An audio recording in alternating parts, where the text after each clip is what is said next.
Your report pack today states that patient stories have not featured at the Trust Board. It states many times that we've been voiceless. That vacuum was instead filled by the BBC, the Birmingham Mail and others, and the remarkable bravery of Sharan Bird and her family, who shared her father's tragic story with millions. As a result, a growing number of real patients and families are contacting her and coming together to share our stories about the UHB and particularly the Queen Elizabeth Hospital. The UHB has misdiagnosed our loved ones, failed to perform life-saving surgery, left people to deteriorate, and to compound the misery, treated us as troublemakers if we dared complain. This triggers lifelong never events because our mental health is never the same. Mr. Melbourne told this committee that the 3 patient safety reviewers would send their own families to be treated at the UHB. That blatant spin wasn't in the first Bewick report, was it? He told you he wanted to draw a line under this by June because his priority appeared to be speed, not patience.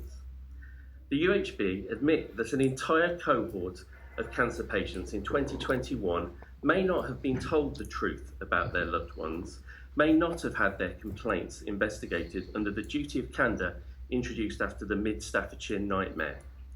The 2017 report of Dr. Nicolusis should have been shared. Instead, between us we mourn the victims from 2018, 2019, who should have been spared if lessons had been learned.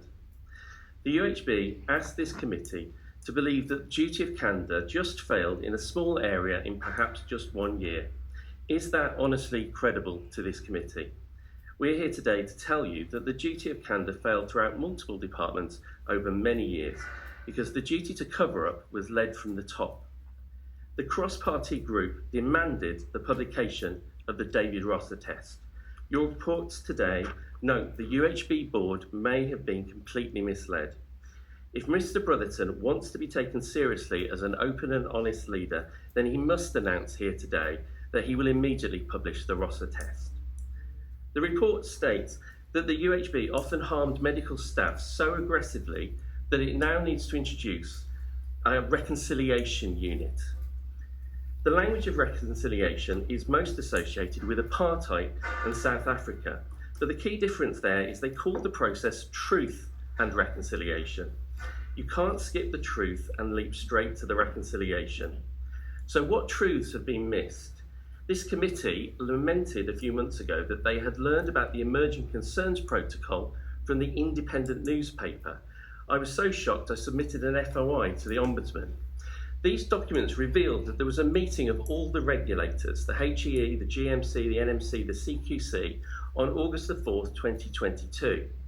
The Ombudsman identified 3 potentially avoidable deaths, saying that the attitude to death at UHB could be, quote, poor and unempathetic, and that the UHB acted unprofessionally during its investigations. Is that the real reason why the Ombudsman, Rob Behrens, was not allowed to fully participate in the Bewick reports from the outset? We therefore demand an investigation into the handling of all patient complaints since 2014, a no doubt massive task, but lessons can't be learned until the truth is first faced.